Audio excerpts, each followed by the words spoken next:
Para el literal A nos pide si tiene la misma rapidez que la pelota de béisbol. En este caso, si la pelota es lanzada con la misma velocidad, será más difícil de atrapar, ya que tendrá una velocidad mayor y una masa mayor. En el literal B nos pide si tienen la misma cantidad de movimiento. Si la cantidad de movimiento de la pelota de béisbol es igual a la cantidad de movimiento de la pelota de gimnasia, se tendrá que lanzar la pelota a una baja velocidad para compensar la masa mayor. Por eso, la velocidad sería 10 veces menor. Ok, en el literal C nos dice si tienen la misma energía cinética. Si la energía cinética de la pelota de béisbol es igual a la de la pelota de gimnasia, tenemos esta relación, que al simplificarlo nos queda la relación de que la velocidad de la pelota de béisbol es 3.16 veces la velocidad de la pelota de gimnasia. Con esto llegamos a tener una clasificación de más fácil a más difícil de atrapar, de más fácil el literal B cuando tiene la misma cantidad de movimiento. En segunda posición, el literal C con la misma energía cinética. Como número 3, literal A con la misma velocidad.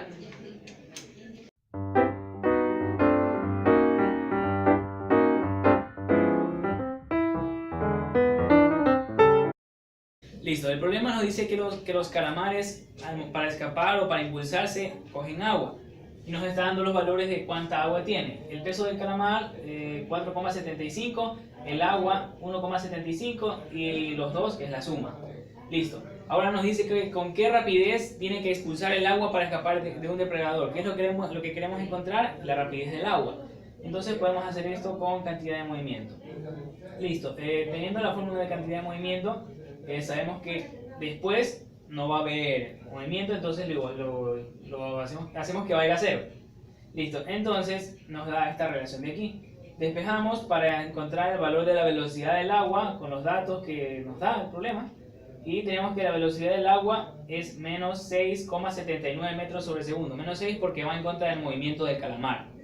Listo, el literal B nos está pidiendo la energía cinética que genera el calamar. Entonces aplicamos esta formulita de delta K, delta energía cinética es igual a la energía cinética final menos energía cinética inicial. Listo, ponemos aquí la fórmula de energía cinética y reemplazamos con los datos que nos da con la velocidad que encontramos acá y la velocidad normal. Y al hacer esta relación nos da que la energía cinética final que el calamar ha generado es 55,18 joules.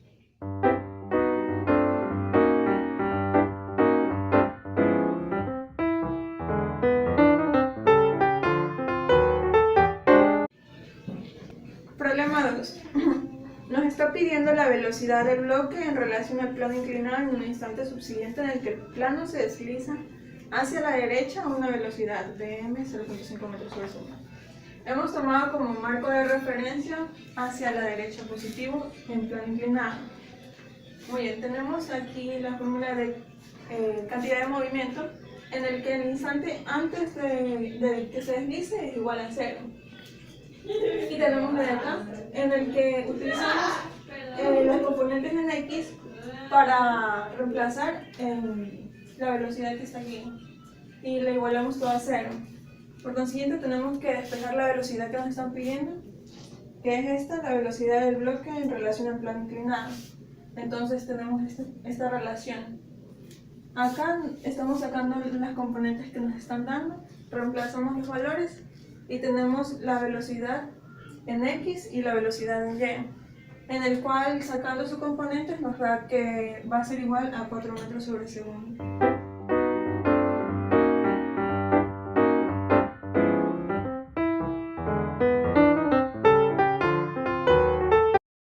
El primer literal nos pide la velocidad final del velero respecto al lago. Para esto usamos cantidad de movimiento en el eje X. Tenemos que la masa del hombre por la velocidad inicial del hombre más la masa del velero por su velocidad inicial va a ser igual a la masa del hombre por su velocidad con respecto al lago más la masa del velero por su velocidad respecto al lago. Ok, hacemos relaciones entre las masas y despejamos lo que necesitamos, que es la masa del velero con respecto al lago.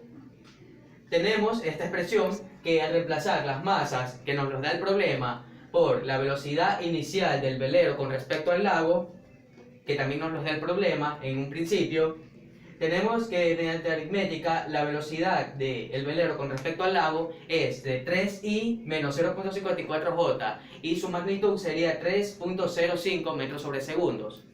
Ok, en el literal C nos pide la velocidad final del hombre respecto al lago.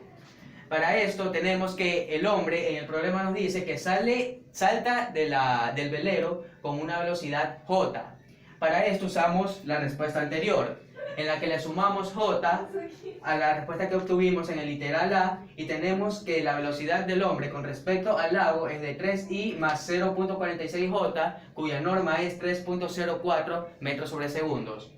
El literal C nos pide la energía del sistema antes de que se produzca el salto y la energía del sistema después de que se produzca el salto y nos pregunta si hay una pérdida o ganancia de energía. La energía cinética antes lo tenemos por la relación de la masa del hombre más la masa del velero, puesto que el hombre estaba sobre el velero en un principio, por la velocidad inicial del velero con respecto al lago. Tenemos que la energía cinética inicial es de 585 joules. La energía cinética final o después de que el hombre haya saltado, tenemos independientemente de una masa del hombre por una velocidad del hombre con respecto al lago más una masa del velero por una velocidad del velero respecto al lago. Tenemos que la energía cinética es 602.53 joules y vemos que esto gana energía.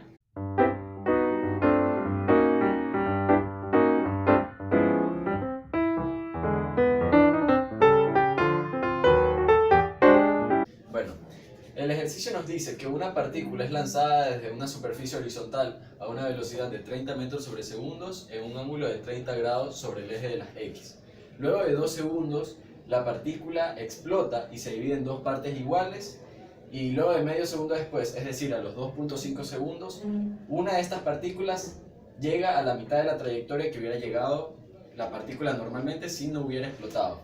Entonces, para esto primero tenemos que descomponer la velocidad inicial con la que parte en su eje X y Y respectivamente. Entonces para esto multiplicamos la magnitud por el coseno del ángulo, que nos da 25,8 en el eje de las X y 30 por el seno de 30, que nos da 15 metros sobre segundos, que es la velocidad en el eje de las Y.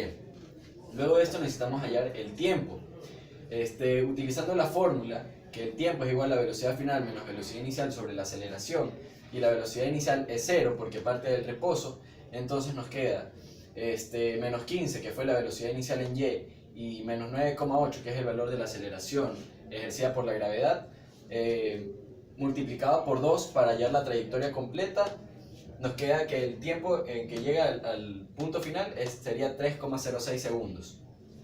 Para esto, luego de esto hallamos la distancia que hubiera recorrido normalmente. Para esto utilizamos la fórmula de MRU, que es X es igual a velocidad por tiempo. La velocidad la sabemos, es en el eje de las X, que va a ser constante, y el tiempo que lo acabamos de hallar, nos queda que la distancia que hubiera recorrido sería 79,50 metros. Luego de esto queremos hallar el centro de masas. Para esto multiplicamos la velocidad de X por el tiempo en que una de las partículas llega al plano.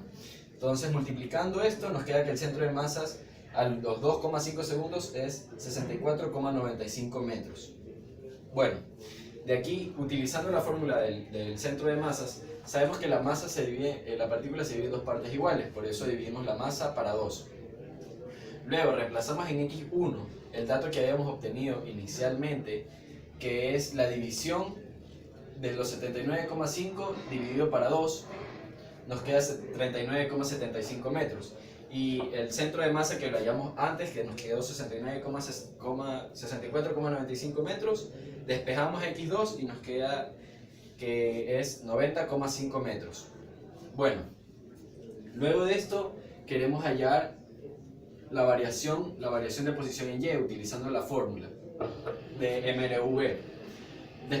Reemplazando los datos, la velocidad inicial en Y, que es 15, el tiempo que es 2,5 segundos, un medio de la aceleración, que es ejercida por la gravedad, 9,8 metros, sobre segundos al cuadrado, y el tiempo elevado al cuadrado nos queda 6,98 metros. Bueno, entonces este sería el centro de masa en Y.